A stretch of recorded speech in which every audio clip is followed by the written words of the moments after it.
Vamos a comenzar con una ponencia magistral a cargo del profesor Luis Parra Alcántara, que es profesor titular de Química Agrícola y Edafología de la Facultad de Ciencias de la Universidad de Córdoba y cuya línea de trabajo y de investigación es el manejo de suelos en olivar para aumentar fundamentalmente el secuestro de carbono y cómo medir esto en las condiciones de nuestro clima.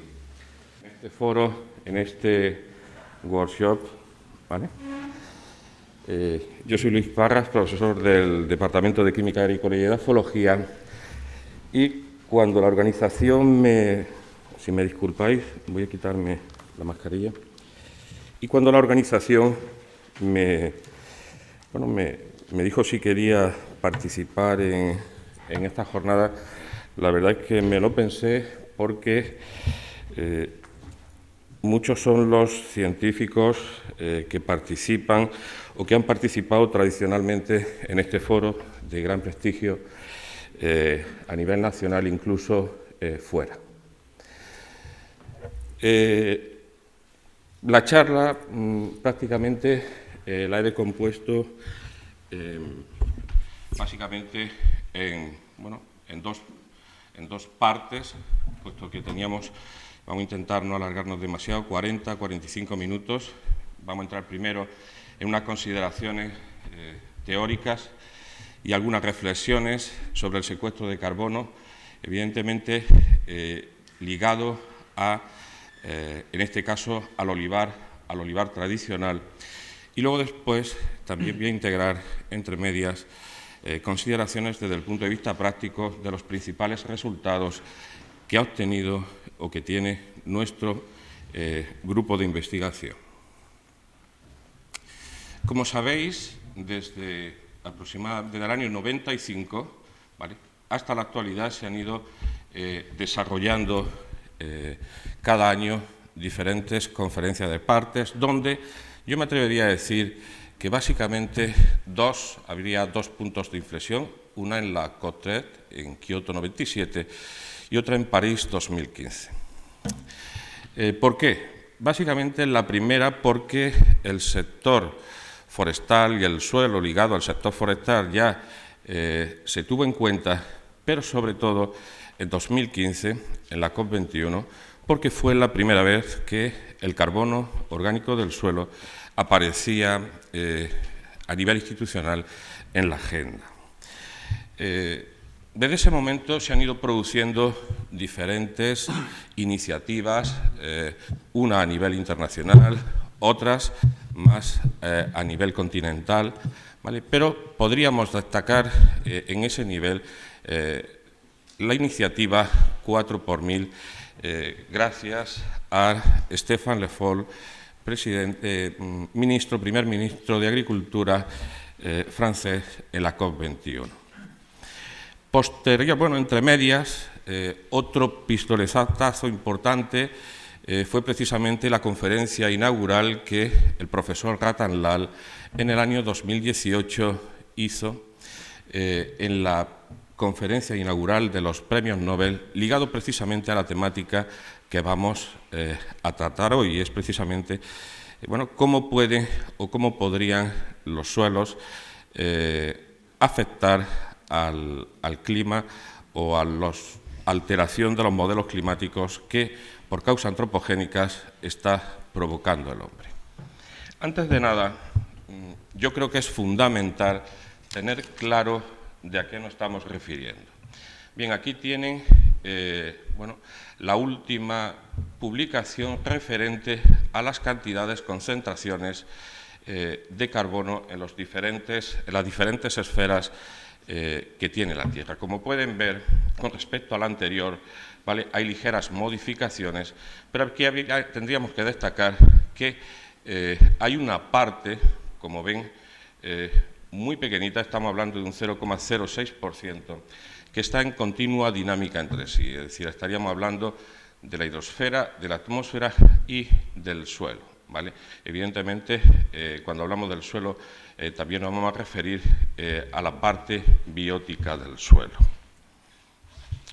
Y yo, cuando yo que soy profesor de climatología en ambientales y en física y en biología, siempre a mis alumnos le termino diciendo una cosa, que el problema no es el carbono, ¿vale?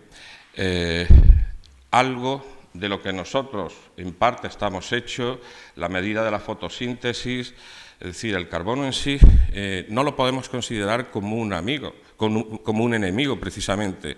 Es decir, aquí el problema está en que el hombre se ha encargado de trasladarlo quizás a un lugar equivocado, cosa que en otro sitio, por ejemplo, en el suelo, podría ser un recurso o una herramienta. Y no tenemos hoy, cuando salgamos de aquí, o incluso yo se lo digo a todos los compañeros, debemos de dar una información que muchas veces fuera en la calle no se sabe, y es que el suelo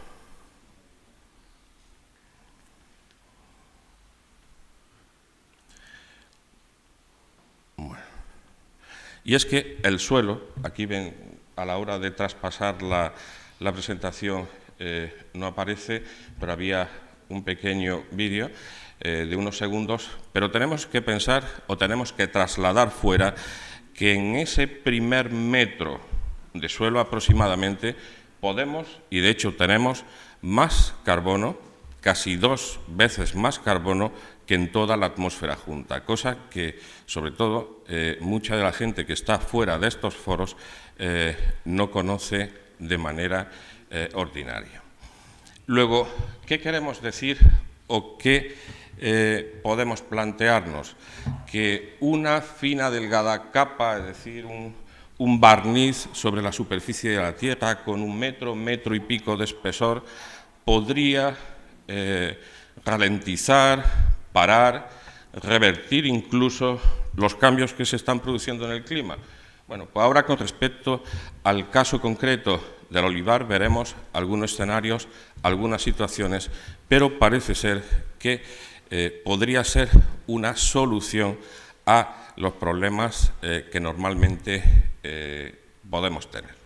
En este sentido, yo creo que con respecto al suelo tenemos o podemos diferenciar 3 escenarios distintos. En primer lugar, lo que es una carbonización ligada sobre todo a los procesos naturales que puede haber debido al desarrollo de materia orgánica bajo las diferentes vías que podamos encontrar, vía humificación o vía mineralización. Podemos tener procesos de descarbonización ligados sobre todo a situaciones en las que debido a una mala gestión pues hay una pérdida de carbono a la atmósfera, o incluso mecanismos o procesos de recarbonización, es decir, debidos a situaciones donde una vez que se ha perdido el carbono inicial, podemos, mediante la aplicación de teóricamente buenas prácticas ambientales o prácticas amigables, recuperar parte de ese carbono en el suelo. Pero todo esto es complicado, es decir, como ahí digo, nos estamos moviendo en un escenario donde, como luego después al final veremos, es difícil establecer algunas consideraciones, ¿vale? Y básicamente por una razón, porque ha llegado el momento de pasar de la pura investigación a lo que es la utilidad práctica de algo, concretamente en edafología. Es lo que a nivel internacional se le está empezando a considerar como la higher edaphology, es decir, la alta edafología o el top desde el punto de vista edafológico. Pero esta complejidad también se agrava cuando hay muchos intervinientes y muchas partes involucradas, no solamente agricultores ni agentes forestales, sino propietarios, bancos o incluso autoridades desde el punto de vista público, ¿vale? La receta, como saben, es muy sencilla, ¿vale? La idea, en principio, pues sería simplemente incrementar lo que es la cantidad de materia orgánica vía fotosíntesis, incorporarla parte de esa materia orgánica al suelo, y ahora después viene la parte más compleja, ralentizar los procesos de mineralización y humificación para que se liberen menor gases de efecto invernadero como consecuencia de esa alteración de la materia orgánica procedente de la descomposición de actividad microbiológica. Por lo tanto, es decir, aunque aparentemente la receta es muy sencilla, pero luego después realizar las dos cosas de manera conjunta, es decir, no solamente que el suelo almacene, sino que además se libere menos gases de efecto invernadero desde el punto de vista, tanto desde el punto de vista forestal como desde el punto de vista agrario, pues evidentemente las cosas se complican un poco más. ¿Vale? Bien. Como he dicho, ¿vale?, establecer esos dos criterios, es decir, que se incorpore carbono al suelo y reducir los niveles de emisión, ¿vale?, de esos suelos, sobre todo al nivel como establece FAO, incluso como la estrategia de suelos para 2030 de la Unión Europea establece a nivel de FAR to FAR, ¿vale?, es muy complicado, o es aparentemente complicado, porque los escenarios son muy distintos, no solamente desde el punto de vista del uso de la tierra, sino también desde el punto de vista de del manejo y de la gestión. Nuestro grupo, que es un grupo de investigación relativamente reciente, aunque llevamos como tal trabajando desde aproximadamente 20 años, grupo como tal 7 años, pero inicialmente nuestro grupo es heredero del grupo de investigación formado por el profesor Paneque. Estamos hablando de los años finales de los 70, principios de los 80, donde incluso don Guillermo en el año 78, ya en la conferencia inaugural de la Universidad de Córdoba, ya hablaba de estos temas, es decir, ya hablaba de la materia orgánica del suelo, ¿vale? Ni que decir del profesor Corral y de la doctora Mérida como precursores inicialmente de estos trabajos de investigación del actual grupo SUMAS. Bien, pero cuando hablamos de secuestro de carbono, tenemos que tener claro que esto es verdad, sí y solo sí, y esto lo tenemos que tener muy claro, si hay una transferencia neta de la atmósfera al suelo, de la transferencia neta de lo que es la atmósfera a la Tierra, teniendo en cuenta, evidentemente, muchas limitaciones, pero destacando básicamente 3.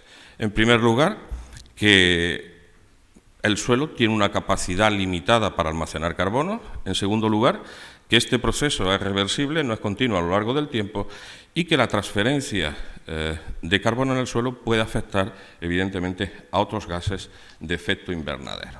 Bien, aquí tienen un olivar tradicional, que es precisamente de lo que nosotros, de lo que yo voy a hablar aquí hoy. A alguno puede parecerle obvio, ¿vale? La he puesto precisamente por una razón, porque hace unos años, en otra reunión científica, compañeros chinos me dijeron que si, bueno, que si esto era una especie de parque o era alguna cosa culturalmente conservada. Y le dije, no, esto es precisamente el olivar tradicional que podemos tener en Andalucía, que podemos tener en Jaén, que podemos tener en cualquier cuenca mediterránea. Evidentemente hay muchos más modelos, ¿vale? Concretamente estamos hablando de 180 millones de olivar en Andalucía, de la que la mayor parte sería olivar convencional. Nuestro grupo de investigación prácticamente tiene casi todas las experiencias en olivares de Jaén, ¿vale? Con lo cual, las principales características, aquí os pongo una pequeña aproximación de las principales características que tienen los suelos sobre los que nosotros trabajamos. Estamos hablando principalmente de cambisoles, algunos vertisoles, ¿vale?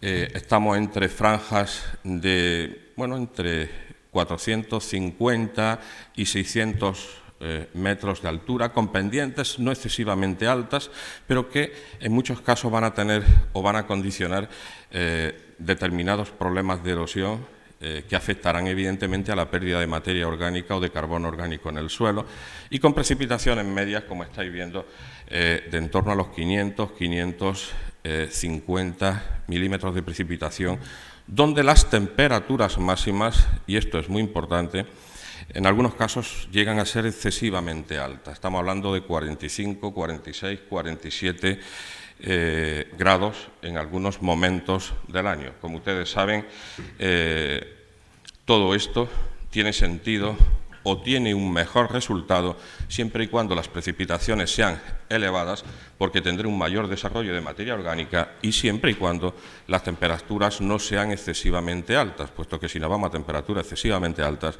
lo que vamos a tener es una mayor tasa o bien de humificación o bien de mineralización. Bien, vamos a empezar un poco con la primera experiencia con respecto a olivar en un short, en un periodo corto de tiempo. Ahora después, posteriormente, iremos viendo lo que va pasando a medida que van pasando los años, ¿vale? Esto es un olivar tradicional. En este caso se aplicaron diferentes residuos de almazara. Concretamente estaríamos hablando de restos de limpieza de la aceituna y alpiorujo, ¿vale? Yo recuerdo que cuando iniciamos esta experiencia, a mí me decía el director de una almazara, tenemos un problema porque se acumulan en todas las fábricas este residuo en principio, y era la época también, estamos hablando del 2002, donde el alpiorujo, al pasar en principio la molturación de 3 a 2 fases, era un subproducto que nadie lo quería, y al final lo que tenían era un residuo que no sabían cómo utilizarlo. Bien, pues nosotros en Olivar Tradicional montamos una experiencia con parcelas grandes. Yo soy partidario, para evitar sobre todo la contaminación ligado al efecto Baquera, de plantear parcelas grandes, concretamente de prácticamente 1 hectárea, ¿vale? Y donde se le añadieron, repito, restos de hoja de almazara junto con alpiorujo. Bien, aquí tienen unos primeros resultados, es decir, manejo convencional siempre. Esta sería la parcela control.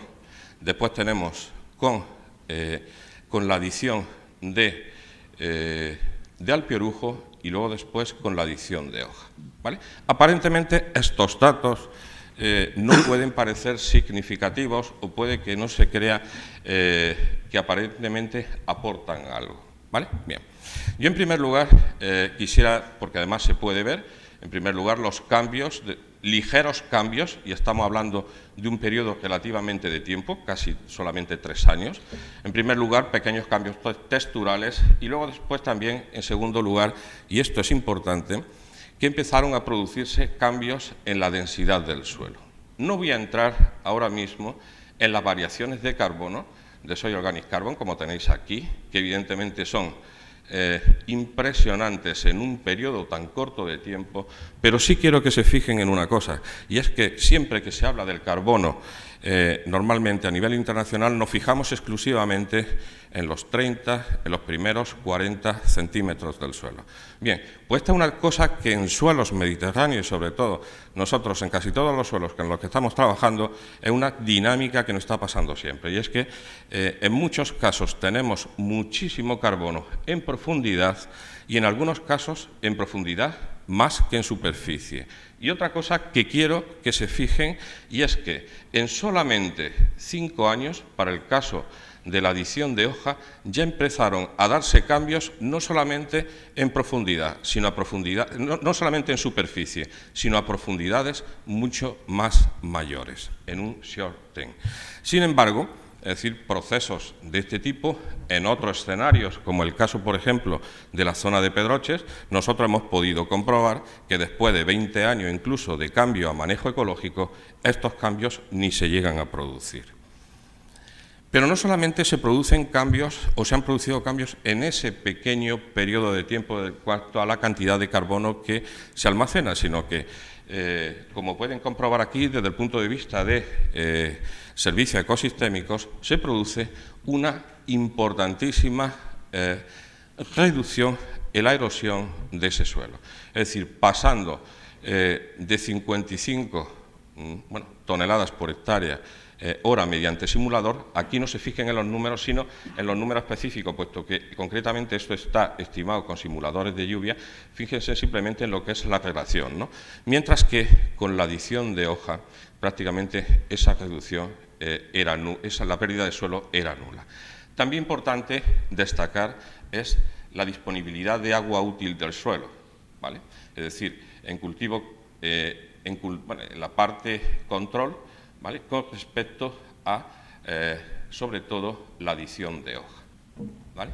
Yo recuerdo que el agricultor que gestionaba esta finca me decía: no puedo entrar a laborear esta parte hasta que no nos metemos en mayo o en junio, porque el tractor prácticamente no podía trabajar. Es decir, la cantidad de humedad que tenía ese suelo era exponencial a lo que tradicionalmente tenía la parte convencional. Ampliamos un poquito más el periodo, decía antes estábamos hasta 2005 en las mismas parcelas, y nos vamos, bueno, hasta 2010, estamos hablando de 8 años, con los 3 escenarios de antes, es decir, las parcelas control, con alpe orujo, con hojas de olivo, pero aquí intentamos analizar o intentamos integrar otras parcelas que teníamos adyacentes, donde se estaban trabajando con restos de poda y cubierta vegetal espontánea, también para el mismo periodo de tiempo, ¿vale? Es decir, aquí lo tenéis, estaríamos la parte control, con restos de hoja, con alpe orujo, con restos de poda y cubierta vegetal con esos restos de poda. Bien, si nos vamos a ese periodo 2002-2010, podemos comprobar, ¿vale?, que el stock de carbono, el Soil Organic Carbon Stock, es decir, el PUD de carbono que en principio se almacenaba, ¿vale?, o que había en ese suelo, lo que es lo mismo, toneladas por hectárea, de la parcela control con respecto a las otras, era mucho más bajo, ¿vale?, que en el caso de la aplicación de hoja, ¿vale?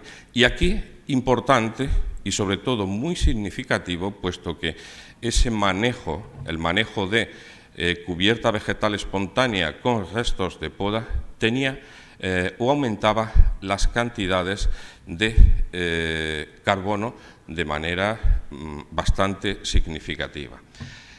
Sin embargo, para el caso del alpe orujo prácticamente permanecía exactamente igual y ligeramente aumentaba con la presencia de restos de poda exclusivamente, ¿vale?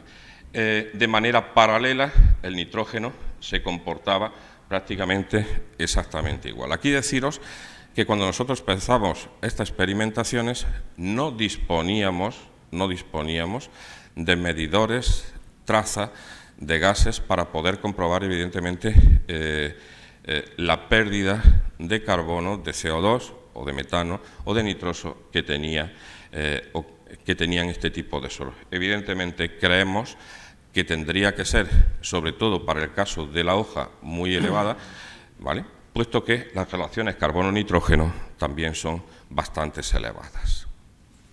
Bien, un pasito más, sabiendo el stock de carbono que había en cada uno de esos manejos, ¿vale?, sería el establecimiento del CO2 equivalente, o lo que es lo mismo, la cantidad o la equivalencia de ese carbono que había en el suelo a CO2 equivalente. Bien, como verán, ¿vale?, la publicación inicial estos datos no lo tenía, ¿vale? Intenté adaptarlos hace unos días, precisamente, para que nos diéramos cuenta de lo que implicaba eso en un periodo solo de casi 8 años.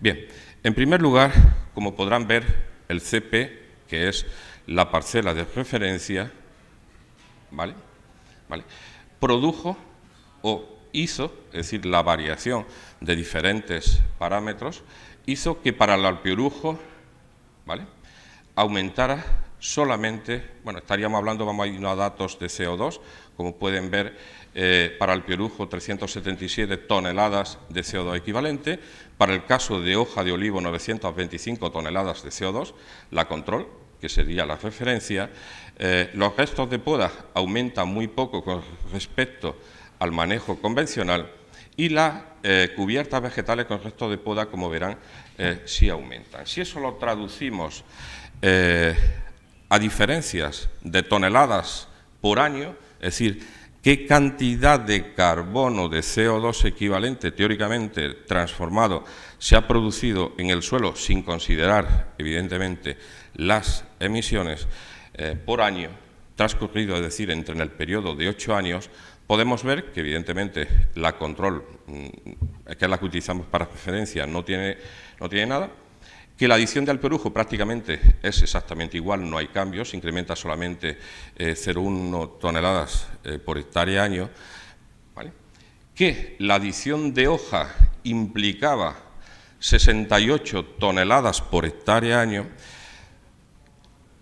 solo la aplicación de restos de poda sería 1,9 toneladas por hectárea año y la mezcla conjunta de cubierta con restos de poda no iríamos a 14,3 toneladas por hectárea año. Os repito, sin tener en cuenta las emisiones procedentes de esa descomposición o de parte de esa descomposición de materia orgánica. Aquí quiero hacer un inciso, y quiero hacer un inciso porque posiblemente las cantidades de hoja que se añadieron eran muy altas, ¿vale? Y en realidad eso sea muy complicado desde el punto de vista agrícola, de que la mayoría de poder extrapolar eso a otras parcelas, a otras fincas. Pero en el caso de los restos de poda con cubierta vegetal espontánea es algo que cualquier agricultor puede hacer, que prácticamente no tiene un coste desde el punto de vista económico y, sin embargo, estaríamos hablando de 14,3 toneladas por hectárea y año, ¿vale? Tengan en cuenta que si eso lo dividimos entre 3,667, que sería el equivalente al stock de carbono, pues estaríamos hablando en términos de aproximadamente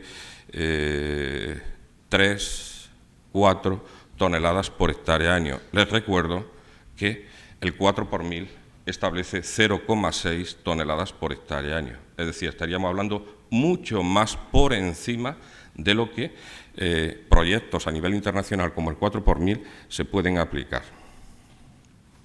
Bien, si juntamos, si seguimos un poquito más avanzando en el tiempo, es decir, si tiramos hacia el 2013, fíjense en esta tabla de aquí, que es un poco la que yo creo que es significativa con respecto a los datos. Fíjense que empieza a producirse una homogenización, es decir, no hay tanta diferencia a medida que vamos avanzando en el tiempo, ¿vale? Aquí sí hay una diferencia importante, pero les repito, por la presencia de ese mulch que tenemos debido a las grandes cantidades de carbono que se le aplica al suelo, ¿vale? Pero, como pueden ver, en el resto de los manejos prácticamente empezamos a irnos a una homogenización.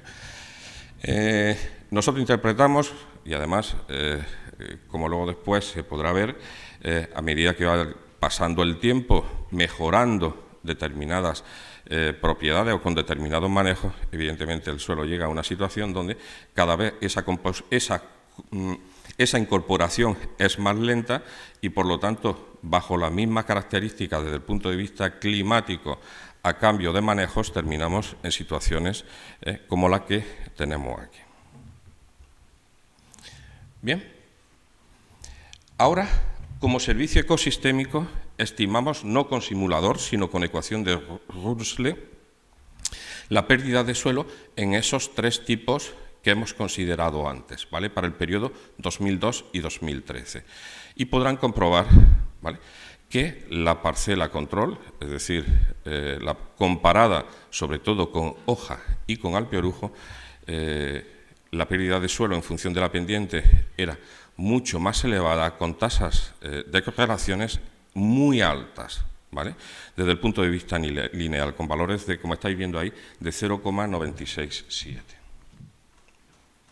Bien, aquí tenemos otra experiencia. Nos vamos a centrar solamente en experiencias de olivar, ligados sobre todo teóricamente a cambios en el manejo, ¿vale? Aquí tenemos una experiencia, estaríamos hablando de no un short term, quizás tampoco cumpliera los criterios de un long term, puesto que necesitaríamos aproximadamente 20 o 20 y tantos años, pero tenemos un periodo relativamente, estamos hablando de 16 años aproximadamente, ¿vale? Donde lo que estamos haciendo es inicialmente la comparación entre un manejo convencional y un no tillage, un no laboreo o un mínimo laboreo, puesto que prácticamente no se hace nada, simplemente en este caso del no laboreo, pues en algunos casos se aplica herbicida y en algunos casos, pues bueno, pues para quitar parte de la cubierta vegetal que hay encima, ¿vale? Bien, tradicionalmente se nos dice o se plantea como el no tillage como una opción muy interesante desde el punto de vista para mejorar la cantidad de carbono que tienen los diferentes suelos. Es decir, el CT0 serían los datos de los suelos en 2003, CT1 y NT1 sería lo que pasaría en 2019. Es decir, este es manejo convencional y esto sería sin laboreo, ¿vale?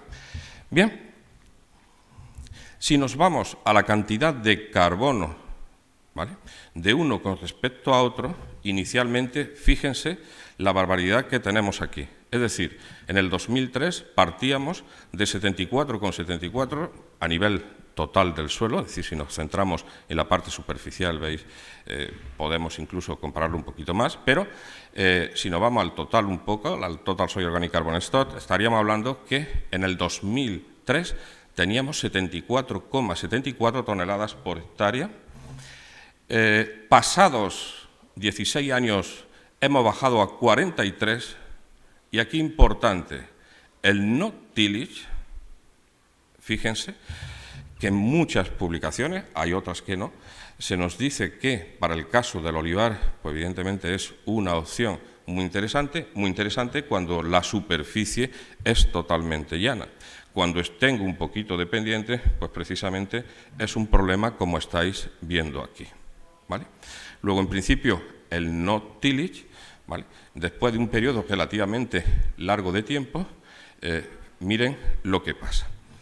Estos son dos claros ejemplos de descarbonización claros, donde hay una pérdida importante de materia orgánica, de carbono orgánico en el primer caso, ligado al laboreo, en el segundo caso, ligado precisamente a zonas dependientes, donde lo que tengo es al final lo que los mecanismos de slacking provocan roturas estructurales con lavado de carbono sobre el suelo y una pérdida de carbono muy importante, sobre todo superficial, puesto que fíjense que en profundidad prácticamente es más o menos similar uno que en otro, ¿vale? Pero bajo esta perspectiva también existe otra cuestión importante que tenemos que plantear, ¿no? Es que, bueno, y de hecho yo creo que es fundamental antes de empezar a hacer ningún tipo de trabajo, cosa que en las metodologías actuales prácticamente no se aplica, y es establecer precisamente que, bueno, qué cantidad, en principio, de carbono es capaz cada suelo de almacenar, o lo que es lo mismo, el concepto de saturación de carbono, ¿vale? En este caso, bajo una aproximación, ¿vale?, en este caso la aproximación de Hasid 97.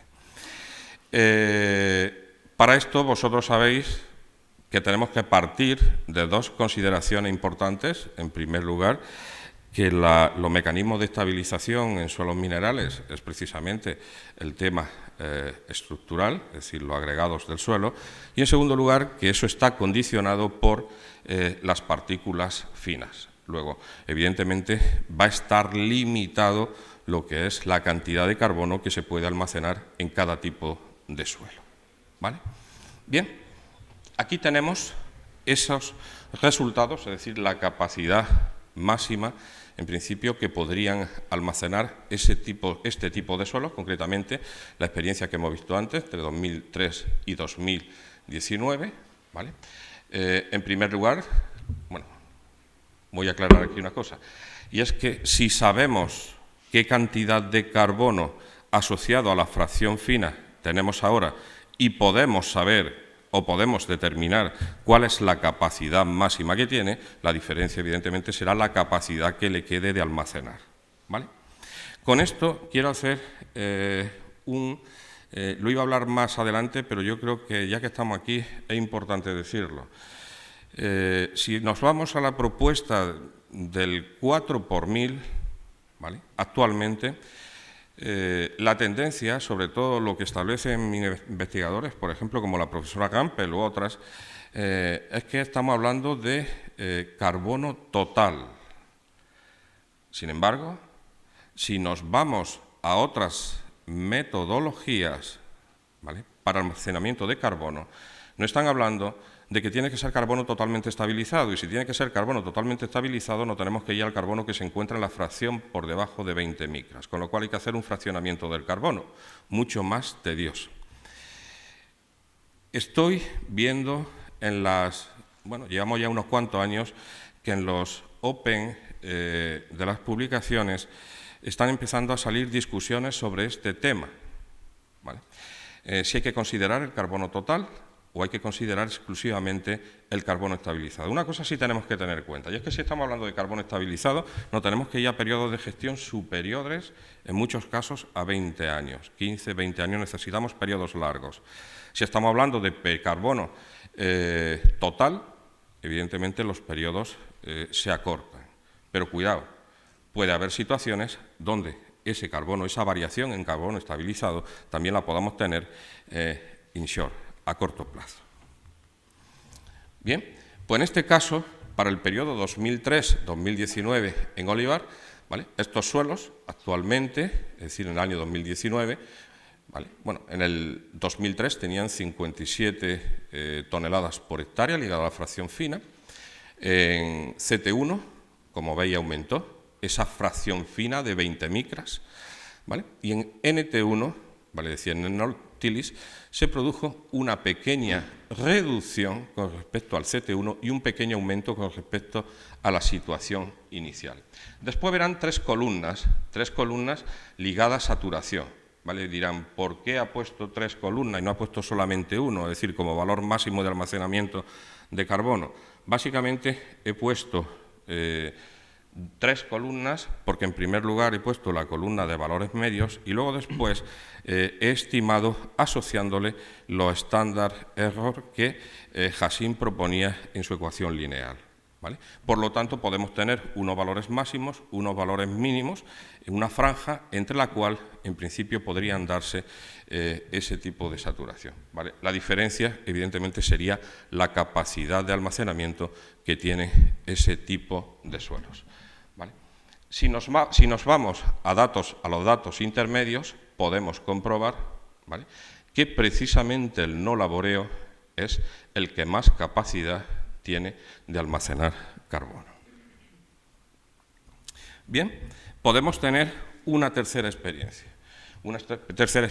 donde pueden aparecer o donde podemos encontrar, y vamos avanzando cada vez, vamos metiendo un poquito más, algo más nuevo, donde podemos tener en este caso diversificación de cultivos para el caso del olivar. Concretamente, aquí nos estamos refiriendo a azafrán, a lavanda y aves, es decir, propuestas que a nivel europeo están teniendo bastante calado, es decir, integrar varios cultivos dentro de uno.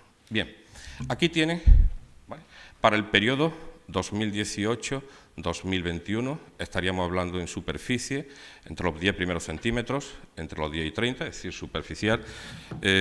Yo digo, sinceramente, yo personalmente me gusta trabajar con mayores profundidades por la razón que le he dicho antes, porque en clima en la que estamos actualmente puedo encontrar, y de hecho nosotros encontramos en muchos casos, más carbono en profundidad que en superficie. Bien, aquí tienen estabilidad estructural, ¿vale?, es decir, lo que sería la agregación de la fracción, de las diferentes fracciones con la materia orgánica, ¿vale?, para diferentes tamaños, y como pueden comprobar, a medida que va pasando el tiempo, los agregados pequeños, y estamos hablando de un short term, 2018-2021, los agregados grandes del suelo, ¿vale?, que serían mayor 2000 micras. Es decir, a medida que va pasando el tiempo, como pueden ver, empiezan a reducirse a agregados más pequeños, es decir, empieza a tomar más peso la estabilidad estructural de los agregados más finos. Sobre todo, es especialmente significativo en aquellas parcelas donde aparece diversificación con respecto a las parcelas control que no tienen ningún tipo de diversificación. Con respecto a la densidad aparente, ¿vale? Y esto es importante, ¿vale? Básicamente porque va a condicionar el stock de carbono en el suelo, ¿vale? Se producen variaciones, amplitudes a medida que va pasando el tiempo con respecto a la densidad, en muchos casos reduciéndose hacia abajo. Evidentemente, si lo que tengo es más materia orgánica, lo que voy a tener es una reducción de la densidad del suelo. Y con respecto a la cantidad de carbono orgánico en el suelo, también podemos ver, ¿vale?, tanto en los primeros 10 centímetros como en los 20 siguientes, ¿vale?, que a medida que va pasando el tiempo, podéis ver que hay un aumento también de la cantidad de carbono orgánico en ese suelo. Luego después también tenemos factores limitantes, como el caso, por ejemplo, de la erosión hídrica. Aquí tienen una línea, ¿vale?, donde en unos casos está por encima de 0, en otros casos por debajo de 0. Cuando estamos por encima de 0, lo que estamos hablando es de erosión. Cuando estamos por debajo de 0, lo que estaríamos hablando de sedimentación, ¿vale? Y como podemos ver, como podemos comprobar, casi siempre, es decir, en la mayoría de los casos, salvo en algunas excepciones, ¿vale?, la erosión se reduce con estas cubiertas vegetales, ¿vale? Con respecto a las emisiones, a la cuantificación de emisiones, podemos comprobar aquí también que en este periodo de tiempo, ¿vale?, las emisiones de CO2 procedentes del cultivo de las parcelas control, del olive monocrop, son menores que las parcelas con diversificación de cultivos. Este salto que ven aquí, ¿vale?, es debido básicamente a que hubo los meses anteriores fuertes precipitaciones y aquí hubo un disparo de la temperatura. Por lo tanto, aumentaron las emisiones en ese nivel. Pero, de manera, la tendencia general es que, en principio, con cubiertas, las emisiones están por encima con respecto a las parcelas control, ¿vale? He dicho antes que todo esto era bastante complicado, sobre todo a medida que vamos pasando de un escalón a otro, pero básicamente por una razón, y básicamente porque yo a estas alturas hay muchas cuestiones que no tengo todavía lo suficientemente claras, ¿vale?, a la hora de hacer, ¿vale? Si de hecho además nos remitimos a la estrategia de suelos en los dos documentos, en el documento inicial y en el documento de acompañamiento, ¿vale?, se nos dice, nos queda poco tiempo, voy a intentar ir resumiendo un poquito, sobre todo con respecto a suelos minerales, que en el 2022, en principio, la Unión Europea tratará este tema y publicará, desde el punto de vista legislativo, cómo se va a certificar esto, es decir, cómo se va o se tiene que hacer todo esto, ¿no? Hay algo de luz, ¿vale?, en el documento técnico, ¿vale?, que se basa en resultados previos, en la implementación de resultados previos en la Unión Europea. Pero, por ejemplo, de olivar no hay nada, ¿vale? Es decir, de leñosos hay poquísimo, ¿vale? Hay de cereales, hay de experiencias en plantas piloto, pero, repito, de olivar no aparece nada referente en ese documento técnico, ¿vale? Evidentemente, si la tenemos, si esos modelos a nivel europeo lo tenemos en el 2022, en el 2023, evidentemente, ya podríamos utilizarlos. Por cierto, ese documento técnico ha estado a exposición pública hasta hace 2 meses y de las 160 sugerencias que se han presentado, solamente 4 o 5 han correspondido a España. Desde el punto de vista de monitorización, ¿vale? Tenemos dos situaciones, o podemos establecer dos modelos mediante medidas directas en campo o mediante modelado, ¿vale? Pero aquí es importante destacar lo que nos dice en el documento, y es que todavía no hay métodos específicos para determinar métodos específicos, robustos, reales, y que establezcan incertidumbre y certeza, es decir, errores, a la hora de establecer todo este tipo de cosas, ¿vale? Y lo importante también es que se nos establece que tenemos que establecer el Soil Organic Carbon Stock junto a los greenhouse gases, es decir, para mejorarlos también, que ese es uno de los problemas a la hora de integrar ambos procedimientos. Se nos dicen muchos mecanismos para poderlo hacer, ¿vale? Y sin embargo, al final nos dice que tengamos en cuenta, ¿vale?, la determinación o el manual publicado por FAO. Y aquí esto, concretamente, para mí, me surge una duda, y es que si en la elaboración de este manual solamente, o la mayor gente de la gente que ha participado, es el entorno del 4 por 1000, todo lo que está claro que en principio la mayoría de los datos nos vamos a ir a carbono total. Eso en principio facilita todo lo que es la estimación, puesto que no tenemos que irnos a fraccionamientos de carbono, pero me extraña que equipos de trabajo a nivel internacional que tienen muchísimo peso no hayan participado y se han quedado además excluidos en la elaboración de este manual. Otra cuestión importante sería, cosas que yo en principio me planteo es cómo se puede realizar esta incorporación de carbono o de mejora, teniendo en cuenta las grandes diferencias de carbono que hay a nivel regional, ¿vale? O incluso todavía que en muchos casos se está trabajando o aplicando el Ben-Van-Der-Leeuw Factor, es decir, algo de hace ya un montón de años, cuando la mayoría de los trabajos plantean que la cantidad de carbono, estaríamos hablando de en torno al 50% en la materia orgánica, eso implicaría variaciones del 15% en sobreestimaciones, o incluso los niveles de saturación que en el manual de FAO nos dice que en algún periodo, en algún momento, dentro de los 8 años de estimación a la hora de hacer esto, que habría que considerar, ¿vale? Bien, el tiempo se acaba. Podría continuar con algunas cuestiones, pero simplificando yo me atrevería a decir, o podría decir, dos cuestiones que creo que son importantes. La primera es que en suelos en los que nosotros estamos ahora mismo, en suelos de clima mediterráneo, deberíamos de considerar no solamente el carbono que hay en la superficie del suelo, en esos 30-40 centímetros, sino que habría que incidir en mayor profundidad. Para eso creo que las autoridades tenían que haber hecho, es decir, a quien corresponda, tendrían que haber cogido en los documentos que han estado a exposición pública para haber integrado esto, eso en primer lugar.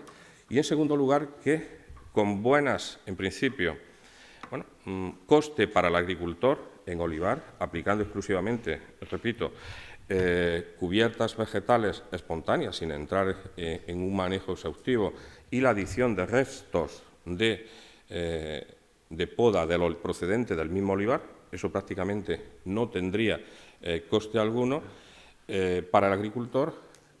En algunos casos podría darse situaciones donde en un mercado de derechos de carbono, de créditos de carbono, pudiera valer más actualmente el carbono que la producción de aceituna que tuviera en esa finca, ¿vale?